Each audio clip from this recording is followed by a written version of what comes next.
Ndinokukwazisai mose muzita raJesu Kristu tenzi wedu. Ndichiti rugare ngaruve nemi. Zuva ranhasi 18 January is another day that the Lord has given us to proclaim his love across the world. I just have read a verse here from the book of Psalms, and yandiitira zvakanaka pandanga ndichiiverenga. I realized that God's love is forever standing. God's love never fails. So ndangoti ndingoshare nemi kuti zuva ranhasi maybe ringangokuitiraiwo zvakanaka nekuda kwevhesi iyoyi. I shall read Psalms 89 verse 1. I will sing of the Lord's great love forever. With my mouth I will make your faithfulness known through all generations. I will declare that your love stands firm forever. Hi.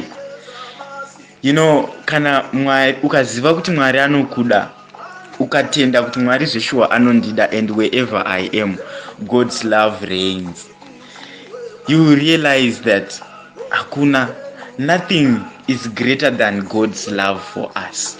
If you continue to read on verse 14 of the same chapter, you see that it says, righteousness and justice are the foundation of your throne. Love and faithfulness go before you.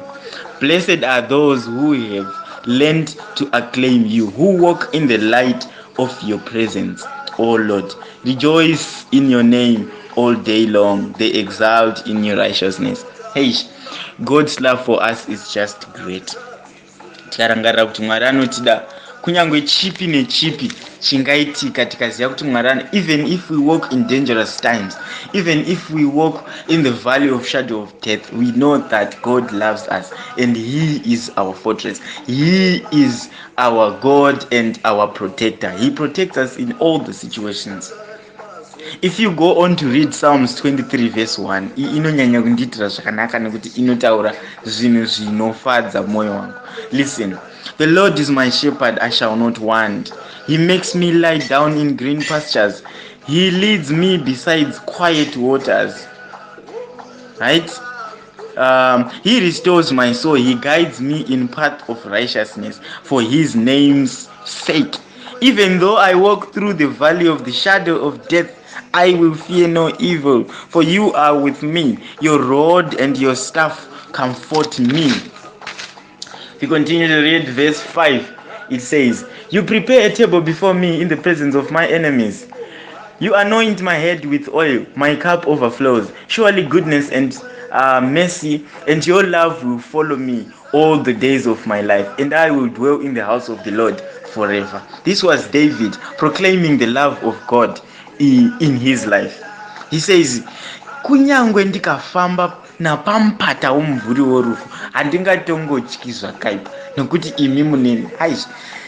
Vana vaMwari, muitirwe zvakanaka zuva ranhasi. Pese pamunofamba muzive kuti tsvimbo yaMwari nomudonzvo wake zvinomunyaradzai mese mamunofamba.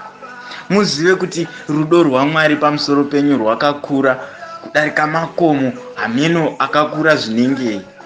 So today, as you walk, today as you are doing your work, as you go to school, as you go to work, as you go everywhere, as you go through all your endeavors, just know that God loves you and God loves you forever. Muve nezuva rakanaka. Amen.